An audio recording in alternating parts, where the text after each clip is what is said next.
wee na-agba na-adụ ụmụ ụwa aka na ntị maka na onye chọrọ ka ndụ ya dị ọnwụ nwoke nie ya bịa ka ozu ya gara adịghị ntu a ozu nwanne anyị a na-ebe a dị ma ndị na-eje zuo ohi.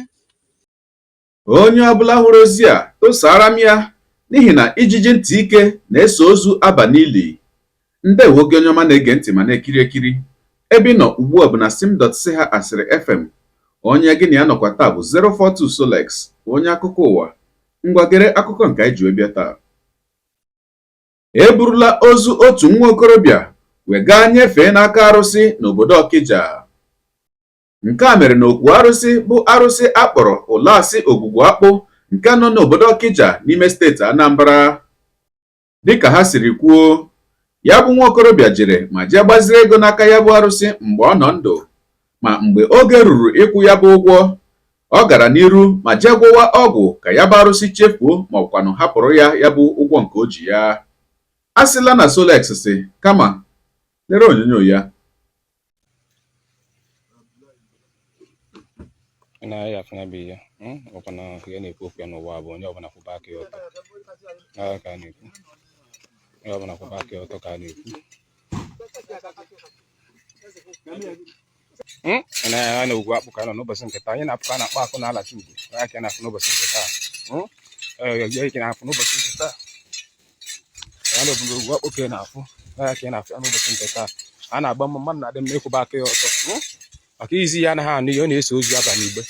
Aka na-afụ n'ụbọchị nke taa. Ogwu na-aga ogbu ọdọkpụrụ ma ọ na-ebukwa n'ụzọ wee chibe ụja, buru ụzọ wee jebe ya be ese, buru ụzọ wee na-ekwu okwu ya.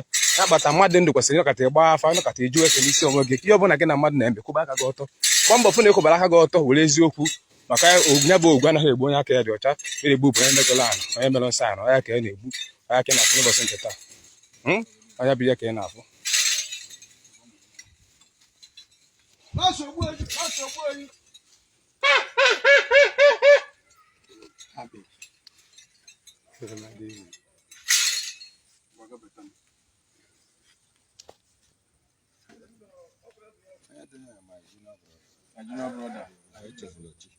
Ndị be ya were ego mmụọ wee hapụzi iweta ego o weje deeti ya jezie eje na-agwụrọ mmụọ ọgwụ mmụọ ewere gbuo ya debesịa ndị nke ọzọ na kondishọn ha nọ.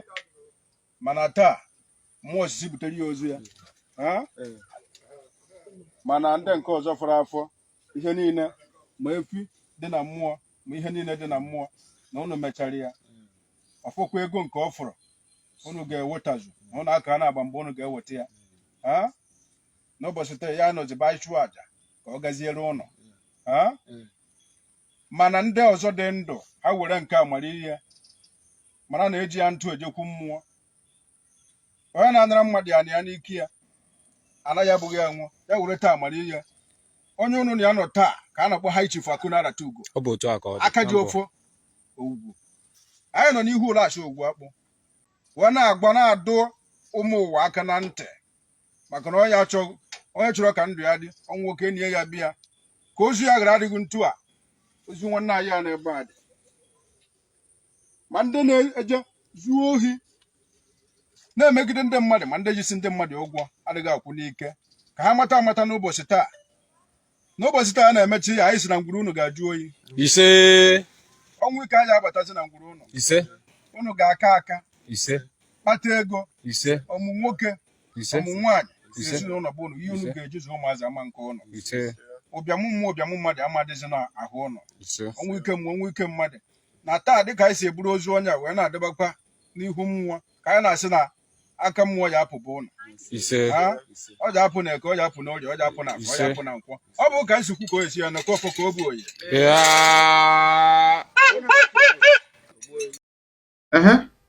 akụnyela ya bụ ihe onyonyo.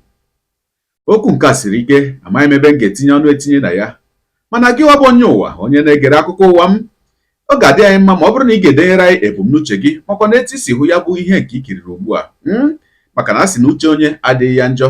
Daalụkwa gị onye na-esonye bụrụ anyị esonye, ekelekwa gị wee na-asị gị jide ka iji onye si ya jido ka o ji ịma na nke o ji kacha mma. Ekpere m bụ na Chineke nna ga na-anọnyere gị na-etinyere gị aka n'ihe niile nke ị na-eme. Nke taa bụkwanụ mbụ ị na-ahụ ihe onyonyo anyị, asị gị nnọọ onye gị na aka nọkwa bụ 042 Solex, onye akụkọ ụwa n'iru akwụkwọ efere mba ụwa. Ya mere ọ bụrụ na aka mmere dị gị mma n'obi nwanne, biko ọ bụ na Facebook na Instagram ka ị na-ahụ ihe onyonyo pịara m follow, ọ bụ na YouTube ka ị na-ekiri ya bụ ihe onyonyo pịara m subscribe ya na mgbịrịgba ya n'akụkụ ka ị nwee ike na-enweta ihe onyonyo ndị ọzọ ga na-ewetara gị n'ọdịnihu.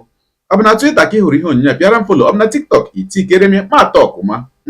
Ọ bụrụkwa na ọrụ mgbasa ozi a anyị na-arụ na-amasị gị nke ukwuu, o wee bụrụ ihe o metụrụ gị n'obi ịkwado ya bụ ọrụ, inwe ike tụpụrụ m kpakpando bụ nke ndị bekee kpọrọ star ka ọ na-agbakwa n'anya ume. Daalụkwanụ ndị nke m, ya mara gị mma ozugbo. Udo dịrị unu.